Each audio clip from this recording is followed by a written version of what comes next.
5 पिताओं का पुत्र। एक श्रापित अप्सरा की कथा। स्वर्गलोक की अप्सरा मधुमाया अपने अद्भुत सौंदर्य और मोहक नृत्य के लिए जानी जाती थी। देवताओं के दरबार में उसकी मनमोहक छवि थी, लेकिन एक भूल ने उसे श्रापित कर दिया। एक दिन जब वो सैर के लिए गई तो एक आर्षि पर मोहित हो गई। अनजाने में आर्षि के ध्यान में विघ्न डाल दिया। अप्सरा की काम वासना से क्रोधित आर्षि ने उसे श्राप दिया, तू पृथ्वी पर गिरेगी और वहां वैश्या बनकर अपना जीवन व्यतीत करेगी। इसके साथ ही तू जब भी किसी पुरुष के साथ संभोग करेगी, तुझे उस रात्रि के पश्चात कुछ भी याद नहीं रहेगा। केवल एक ही उपाय से तुझे मुक्ति मिलेगी, तू एक पुत्र को जन्म दे और उसके रक्त का पान करे, तभी तेरा श्राप समाप्त होगा।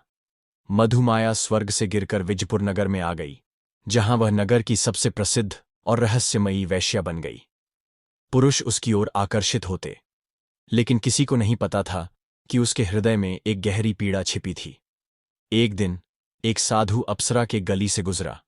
उसने अप्सरा की महफिल देखकर यह भविष्यवाणी की कि इस स्त्री का पुत्र अमर होगा और जो भी इसके पुत्र का रक्तपान करेगा वो भी अमर हो जाएगा। इस भविष्यवाणी को नगर में फैलते देर न लगी। मधुमाया ने अपने जीवन में 5 शक्तिशाली पुरुषों को अपना प्रेमी बनाया, जिनमें से कोई एक उसके पुत्र का वास्तविक पिता था। राजा महेंद्र सिंह, क्रूर और शक्तिशाली शासक। अघोर तांत्रिक भैरवनाथ, जो अमृतत्व की खोज में था। राजगुरु वशिष्ठानंद, धर्म और नीति का ज्ञानी। महायोद्धा विक्रांत, पराक्रमी सेनानायक। धनपति सेठ चंद्रेश्वर, अपार धन का स्वामी। जब मधुमाया गर्भवती हुई तो 5 पुरुषों को यह ज्ञात हुआ कि उसका पुत्र विशेष शक्तियों से युक्त होगा।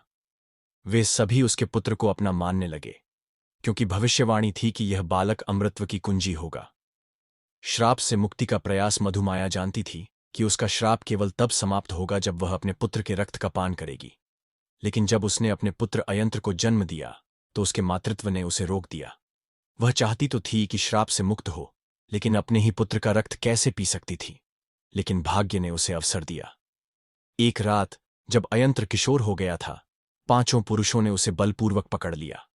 वे उसकी शक्ति का उपयोग कर अमर बनने की योजना बना रहे थे। उन्होंने एक अंधेरे कक्ष में उसे बंदी बनाया और उसके रक्त को निकालने लगे। वे उस रक्त को पीकर स्वयं अमर होना चाहते थे। जब मधुमाया ने यह दृश्य देखा तो वह दहाड़ उठी।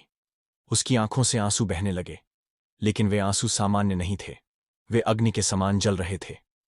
तुम सबने मेरे पुत्र को अपनी लालच का शिकार बना लिया, क्या यही पिता होने का धर्म है?